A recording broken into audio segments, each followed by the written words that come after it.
Félix Germont, cet homme avait été enterré à la fin du mois d'avril 1990 dans le cimetière juif de Carpentras.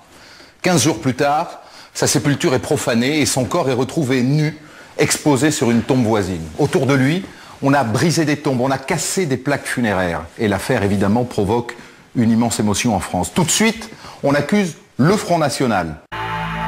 Le lendemain de la découverte du corps, le cimetière juif devient un lieu de pèlerinage. Les hommes politiques de gauche comme de droite viennent s'y recueillir. Et comme Pierre Joxe, ils montrent du doigt l'extrême droite. Tout le monde, tous les hommes politiques pensent à l'un d'entre eux, Jean-Marie Le Pen, même si personne ne prononce son nom.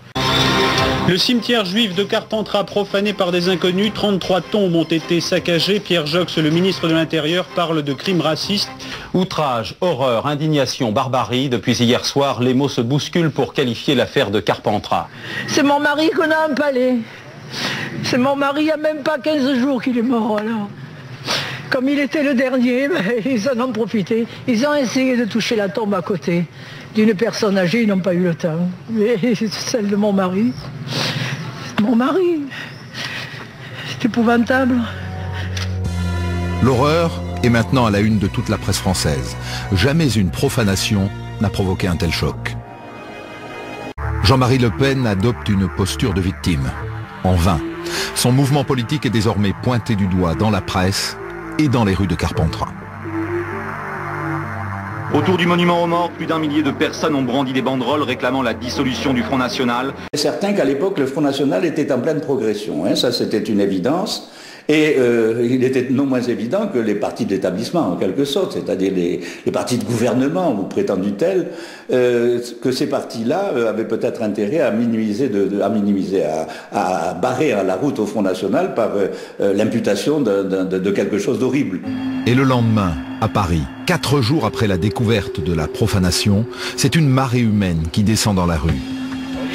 100 000, 200 000 personnes défilent pour dire non au racisme et à l'antisémitisme.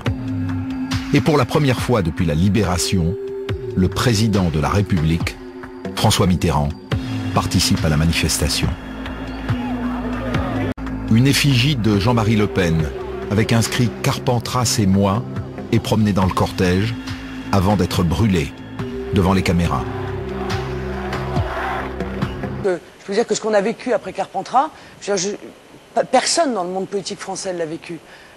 Les menaces de mort quotidiennes, on était protégés par la police, on a vécu, je veux dire, nos militants se sont fait cracher dessus, nos électeurs se faisaient insulter, ils se sont fait agresser physiquement. C'est inadmissible d'accuser des gens sans avoir le moindre début de preuve. Je suis désolée, je veux dire, c'est pas admissible dans une démocratie, c'est pas admissible en matière de justice, c'est pas admissible. La conviction que j'ai, c'est que Jean-Claude Gaudin a été payé par un parti politique de façon à profaner le cimetière de Carpentras, de façon à faire quelque chose de particulièrement spectaculaire et de nature à mettre le discrédit sur un parti politique qui progressait à l'époque et qui s'appelle le Front National.